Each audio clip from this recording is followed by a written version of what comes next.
guys! Welcome back! Once again, this is Certified Lacochero PH. Before we continue our day 2 travel guys here in Siquijor Island, we will going to stay tonight here in RCM Eco Lodge located in San Juan, Siquijor. It is a Kubo style accommodation and 800 pesos for 2 person.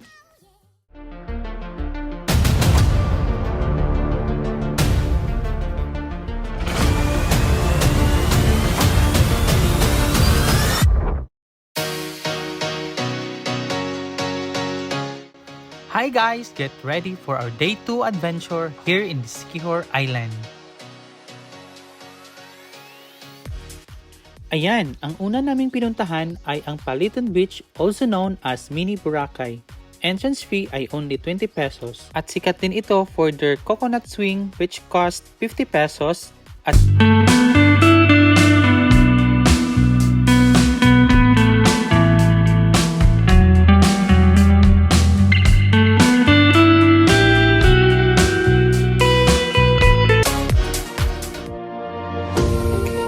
guys, after namin magduyan-duyan sa Paliton Beach, bumiyahe na kami dito sa Cambugahay Falls. Meron itong 135 steps pababa. Ayan, excited na akong makita ang Cambugahay Falls.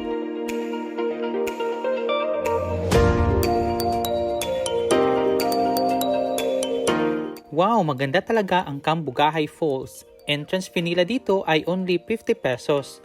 Para naman sa kanilang unlimited swing ay 20 pesos. At sa kanilang bamboo raft ay 100 pesos kada grupo. At kung kukuha naman kayo ng tour guide ay donation lang.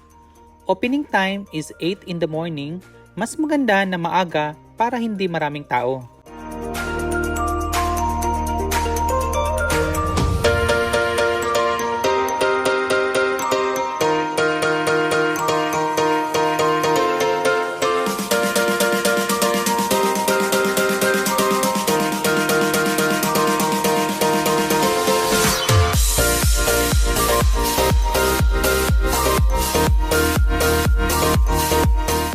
Ayan guys, from Laza Siquijor sa Cambugahay Falls, pabiyahe naman tayo sa Municipality of Maria Siquijor. Nandito yung white sand beach nila na may jumping area sa dagat. Ito ang Salagduong Beach Resort.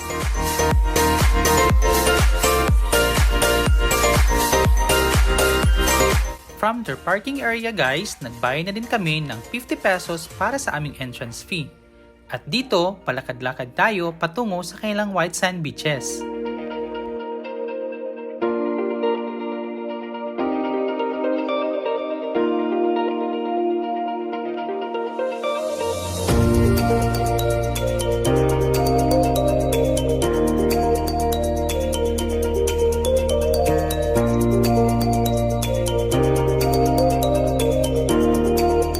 Nandito naman guys ang kanilang jumping area.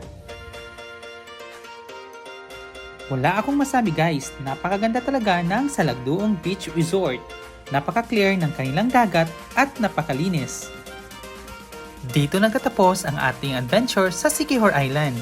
Ano pa ang hinihintay nyo? Explore Siquijor! Thank you for watching!